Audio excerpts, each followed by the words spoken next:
When it comes to the NBA, there are multiple different awards that you can win, and all of them are meant to be a badge of honor. But there's one that has a much different reputation and is literally being called cursed at this point, and that would be the Coach of the Year award. You'd think being named the best coach in the NBA for that year would be a good thing and a sign that you're doing a great job. And to a certain extent that is true, but in reality the award has almost turned into more of a warning sign than anything. To make a long story short, if you win Coach of the Year, you're going to be fired sooner than later. Sometimes it's a season after, sometimes it's a couple months after, and sometimes it's a couple days after. Yeah, Dwane Casey was fired from the Raptors only 2 days after winning it. 48 hours after being named the best coach in the NBA, he was replaced by Nick Nurse. To someone that's been following the NBA for a while, somehow that's not really surprising. But to anyone else, the thought of winning Manager of the Year at work and then getting fired right after seems absolutely crazy. Whether these coaches deserve to be fired or not, it's just something that has always come along with it. This isn't something new either, this has been going on for years. Over the last 2 decades, every coach except for Greg Popovich and Steve Kerr was fired within 4 years of winning it. Some of those guys were able to keep coaching for a little bit after, but a lot of them were fired within the next 2 seasons. I mean, just look at the longest tenured coaches in the NBA right now. Erik Spoelstra has been with the Miami Heat since 2008, which is the longest continuous run with one team in the league today. Previously, for the longest time, it was Greg Popovich with the Spurs. But unfortunately, he suffered a stroke in the middle of last season and has moved on from coaching and into a front office role. It took a stroke to get Greg Popovich off the sidelines. That man would have been coaching until he was 100. The second longest tenured coach is Steve Kerr, who took over the Warriors in 2014, and the third longest is Billy Donovan, who started coaching the Bulls in September of 2020. Other than Erik Spoelstra and Billy Donovan, every single head coach in the entire NBA right now has been hired in 2020 or later. In the NFL, there are 15. Obviously, they are very different sports and the coaches have different responsibilities, but it's still kinda crazy to think about.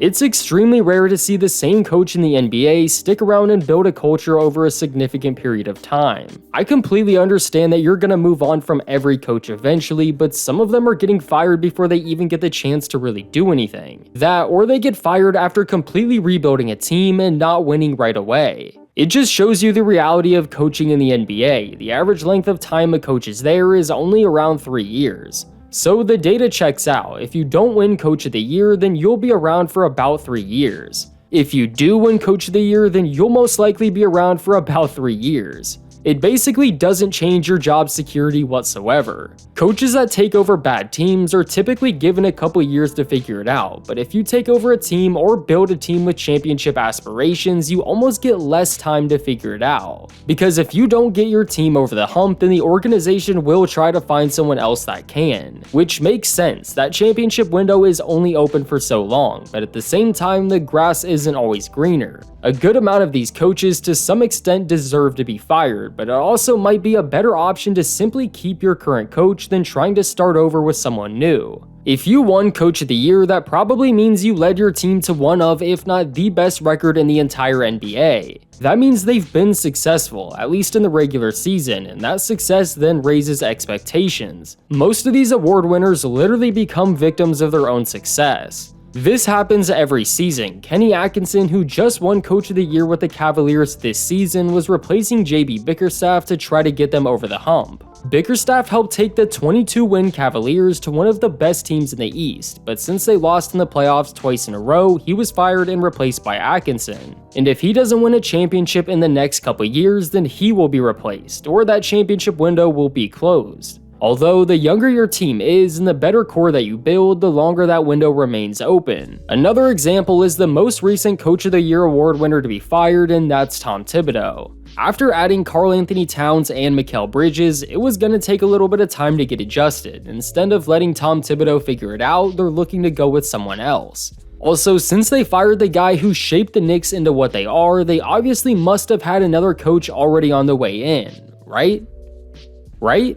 Apparently not, because they've requested to speak to multiple active coaches and have already been denied by like 5 different teams. At this point, I wouldn't be surprised if they try to reach out to Erik Spoelstra, or maybe they'll go after Phil Jackson next. This is also the same Knicks team that apparently tried to get Kevin Durant at the trade deadline. I don't know what that package would even look like, so who really knows what's going on behind the scenes there. We have seen coaches come in and right away be the difference the organization needed before. It's just not something that happens very often. The Warriors back in the day fired Mark Jackson, who was actually doing a pretty solid job, to hire Steve Kerr to take them to another level, and I think that decision has paid off pretty well. Luke Walton was the head coach of the new LeBron-led Lakers, and instead of continuing what they were doing with him, they fired him one season after LeBron got there. The Lakers would then bring in coach Frank Vogel and immediately won a championship before completely dismantling their winning roster. The Raptors fired Dwane Casey days after winning Coach of the Year, traded for Kawhi Leonard, and won a ring in the first season Nick Nurse took over. Like I said, we've seen it work out before, but only one team can win the championship, and most of the time it doesn't really work out like that.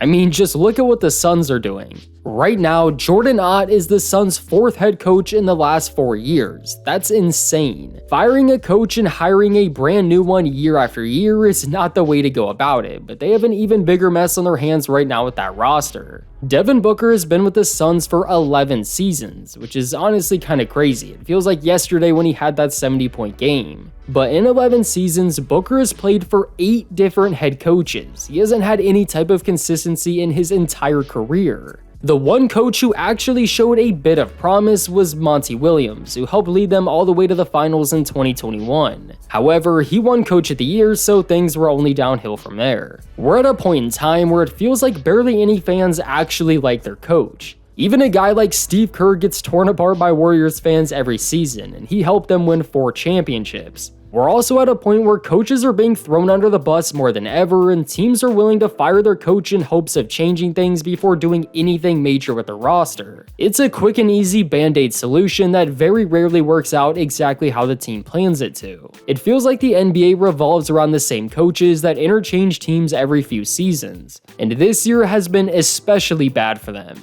6 different head coaches were fired this season, and that includes a few instances that we really didn't see coming. Mike Malone was with the Nuggets for 10 seasons and won a championship with them only a couple years ago. But because the team wasn't reaching their potential recently, they fired him. And not only did they just fire him, they did it 3 games before the NBA playoffs. The Nuggets organization decided that it would be better to go into the playoffs with an assistant coach taking over than sticking with Mike Malone, who already won a championship with that exact same roster. What's crazy is Mike Malone isn't even the only person this happened to. Taylor Jenkins coached the Grizzlies for 6 seasons just to be fired 9 games before the playoffs. And that number doesn't even include Greg Popovich. I know this has kinda turned into a rant on coaching in the NBA in general, but it shows you the context of why the award has almost become meaningless. I mean, the fact that Erik Spoelstra, the guy who's considered one of the greatest coaches in NBA history, has never won Coach of the Year should tell you everything you need to know. At the same time though, he has been avoiding the curse, and that's probably why he's still with the Heat.